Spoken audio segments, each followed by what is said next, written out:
Bro, the Packers got me down so bad. I can't even, man. Boys and girls, cats and squirrels, welcome back to Tuesday Touchdown Talks.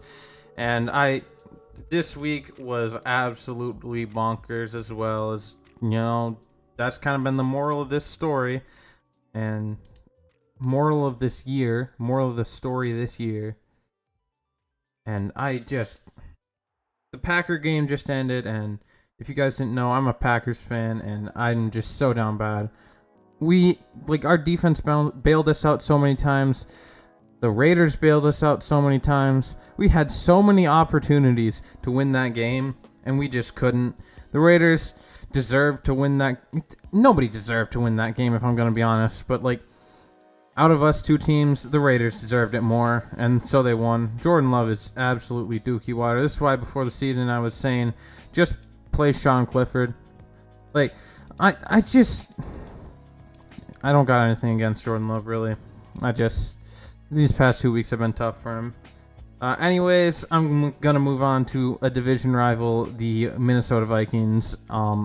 They struggled to close out the game and lost 27-20 to the Kansas City Chiefs, which, all in all isn't that bad. It's the Chiefs. You kind of got to expect that they're going to do good, and that's what they did. They won their game. They did well, and they, taking care of business. They had that one loss against the Lions, and they're just looking good. Just, slowly amping it up. Another division rival, the Detroit Lions, absolutely smothered the Panthers. Panthers never even had a chance. Somehow they did worse than us Packers, which the Packers did trash when we played them. So the Lions, that is. Another division rival. Well, finishing off with the Panthers, they're gonna be fine. I think Bryce Young is getting better. Their whole team just is slowly getting some chemistry. They'll be fine. Not this year, but they're building for the future, and their future looks pretty good. The Bears absolutely annihilated, just demolished the Commanders. And Justin Fields looked like how he, was expected to be playing this year, and he kind of went out and proved the haters wrong, and the Bears should ship him off right now and tank for Caleb Williams, because they probably still have the best odds to get that. The Commanders, they are skidding to a fast halt right now, a very fast halt. Start of their season was looking good, and they are no longer looking that good. And then, I guess, the 49ers demolished, annihilated, deconstructed the Cowboys on Sunday Night Football live in front of everyone, and exposed Dak Prescott for who he truly is, who I've known for about 5 years he is, and that is a below-average quarterback. Well, I'll give him the benefit of the doubt and say an average QB that makes mistakes when he is under pressure. And without a lead, he doesn't do well. The 49ers, on the other hand, their QB doesn't, hide from the pressure. He hasn't had to really face any adversity in his career yet. So that's the one, benefit that people, the haters can say against him.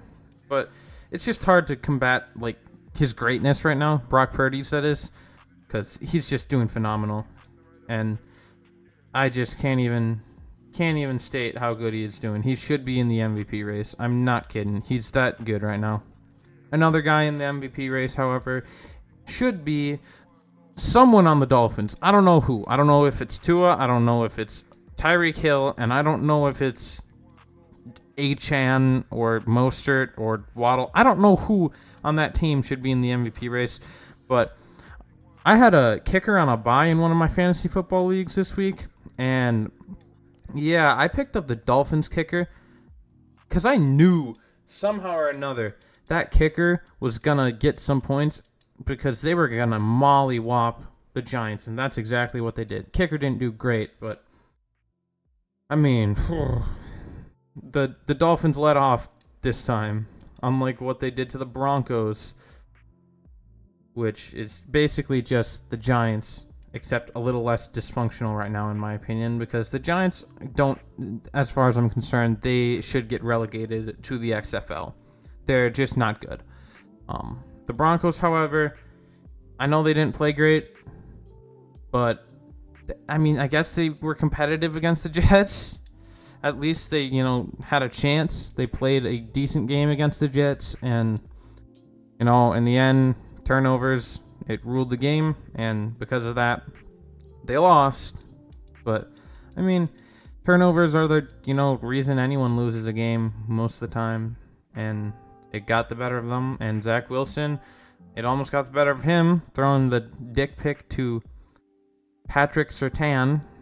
Unfortunately, that did not win them the game, the Broncos that is, and instead, the Jets are now only a half game behind the Buffalo Bills, which is kind of ridiculous, seeing as the Bills a week ago were like on top of the world, and now they're on the same level, like playing field as the New York Jets, essentially.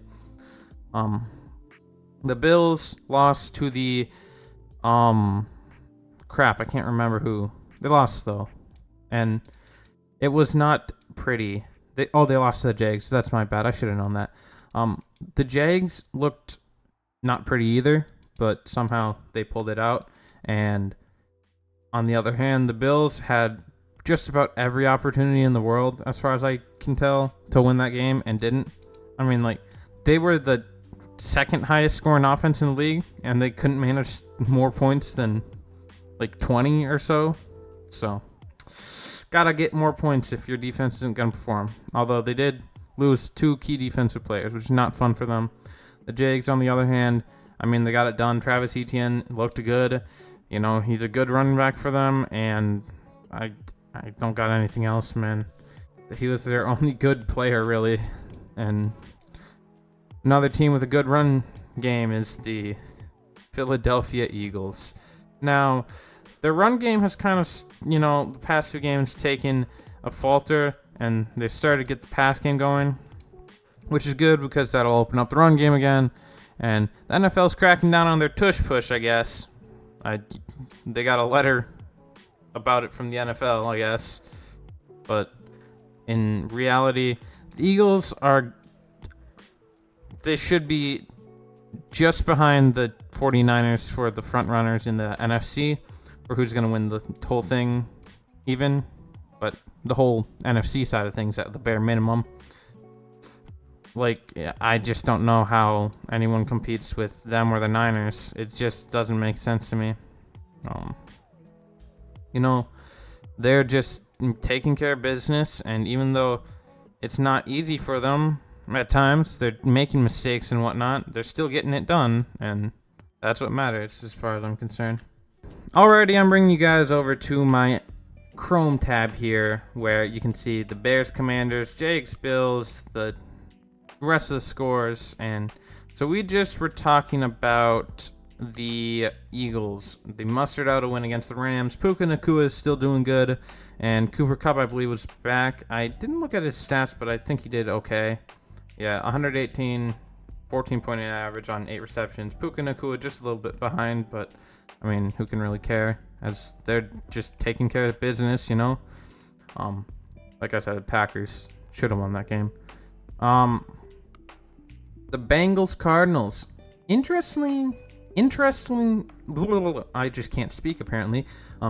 That's what's interesting. Not this game. The Bengals did what they should have done, but interestingly enough, the Cardinals actually kept it relatively close. The Bengals, took a pretty big lead at the end in the fourth quarter, but the Cardinals didn't let them infinitely just run away with it. Josh Dobbs didn't do great, but he did good enough and almost, had a chance for them to win. But Jamar Chase, that's the stat line you got to look at. 15 for 192 yards, 12.8 average, 3 touchdowns. That is just ridiculous.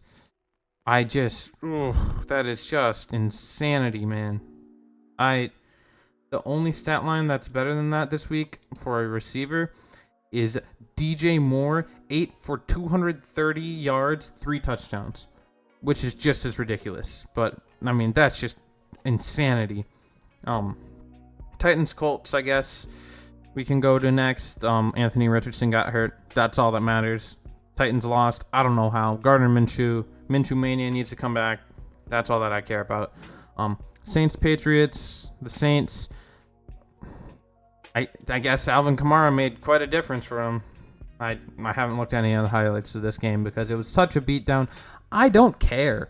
I truly don't. The Patriots are a wreck, and the only thing they're doing good for themselves is nothing. I don't think they're doing anything good for themselves. They might actually be in the running for Caleb Williams at the end of the year. That's how bad they are. Texans, Falcons. Unfortunately, CJ Stroud's magic in Houston has come to an end this week. He had him on, I think it was back-to-back wins. Might not have been, but he's been playing really well, and unfortunately, not as good of a game, but didn't make mistakes and had his team in it till the end, and the Falcons kind of just got it done. You know, when you can run the clock out and kick a field goal to win like they did this week and against the Packers, that's what they're doing. They're getting it done. They're winning. And, yeah, I mean, it's getting it done. And to conclude things, we got a really boring game with the Steelers coming back on the Ravens, I guess. I didn't realize that they were down 10-3 in the fourth quarter. But Lamar Jackson did not play up to the hype this week. That's okay. You know, I don't expect him to be literally God himself every week. That's kind of what he's had to be the past couple that they've been winning. And they lost to the Colts last week on some BS, I believe, like a non-called PI call, and now they lost to the Steelers here on just a bad game. This was, I guess, kind of a divisional trap game, and it happens to the best of you. It happens to the worst of you. So I guess that's all for this week. I'll be back next time with, I guess, recapping a jam-packed week with more buys than this past one, I guess. But we're getting ever so close to Modern Warfare 3, so if you guys enjoy, make sure to like, sub, leave a comment down below, and as always, don't forget to be a goat. I'm going to start, making regular content on Call of Duty, hopefully, once MW3 comes out. And that'll be the staple, other than Tuesday Touchdown Talks. I will keep it around until the football season's over, hopefully, and as well as the Plants vs. Zombies podcast. So if you enjoy those, stick around. I enjoy making these videos, so thanks so much for watching. Don't forget to like and sub, like I said, and don't forget to be a goat. Peace.